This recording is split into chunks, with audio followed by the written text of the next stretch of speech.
I am Batman. I mean, average sniper. What's up, guys? Average Sniper here. Did you guys see the Battlefield 1 live stream yesterday? Are you as hyped as I am about playing it? It looks totally awesome. In fact, I'm gonna go as far as to say as it looks identical to Battlefield 4 with better graphics and maybe a little better mechanics. The sniping, though, which is what we're here to talk about, looks the same. No, that wasn't your iPhone. That was my iPhone. Settle down.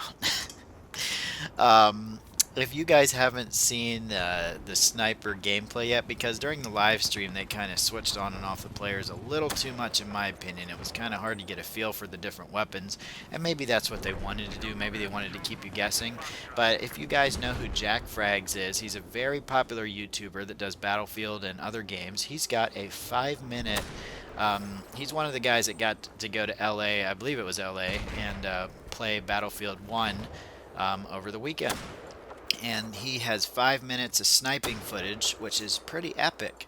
I'm going to put a link in the video description so you guys can see that video. And yeah, I'm linking to another YouTube channel. I wanted to steal his footage and give him credit for it, but I'm not going to do that. I'm just going to link directly to his channel. It's pretty awesome sniping footage from Battlefield 1, and if you guys haven't watched it, you should definitely check it out.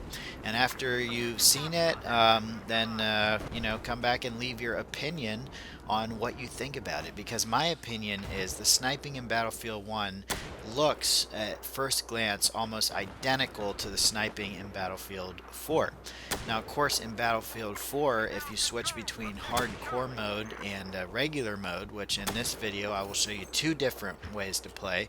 This first way that you're seeing right now is hardcore mode, where within a certain distance, any sniper rifle bullet to almost any part of the body will get you a one-shot kill. The downside to this is that there's no mini-map, there's no HUD, there's no anything, and the other weapons can kill you just as fast. Check this out. Headshot the guy, saw the blood. I come down here and he's still alive. How is he still alive? That's amazing.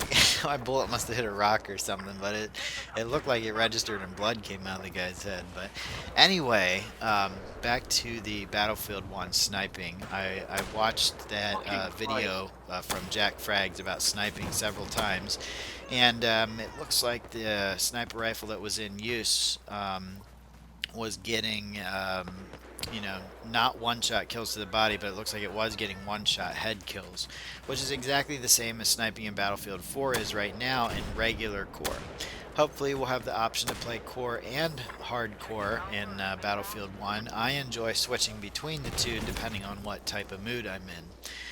You will find a lot more snipers, I notice, in hardcore mode, because there's a lot more people going after those one-shot body kills, which is the main reason I started playing hardcore. But after a while it gets kind of old, not having the mini-map and not having the heads-up display, and you just kind of want to go back to playing regular. So I have been switching back and forth, playing hardcore when my friends are online, because that's what most of my friends prefer to play, and then playing core, when I'm playing by myself, and going for those headshots and those pistol swap kills if you happen to miss the head. So yeah, if you do miss the head, you just want to and they don't die from damage they might have already sustained. You just want to get used to switching that pistol real fast for the follow-up shot. I've been using my SRR-61 a lot. It's now my #1 most used weapon in Battlefield 4, and just been having a great time with it. A very good sniper rifle. If you haven't used it before, check out the previous video on my channel, which is all about the SRR-61. But let's talk more about Battlefield 1 sniping. So I would like to hear you guys' opinions on it, and any information you might have about the different types of guns that will be in it. We now know that the sniper rifles, at least certain sniper rifles, maybe with certain attachments, will do damage to tanks. And that is awesome. You might not be able to kill a tank by yourself with a sniper rifle, but you can definitely help.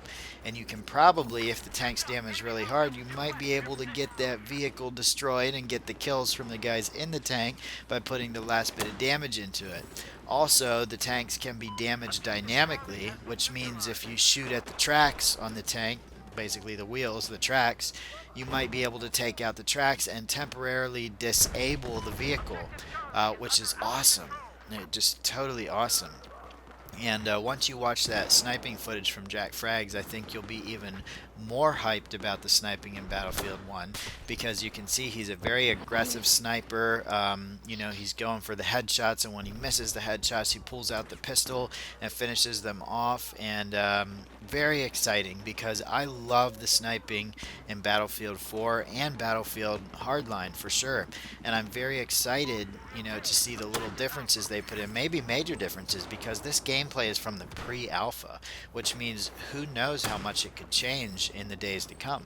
I really am excited not just to play the game, but to see the changes that happen by the time the beta comes out, and you know, just get a chance to experience that for myself.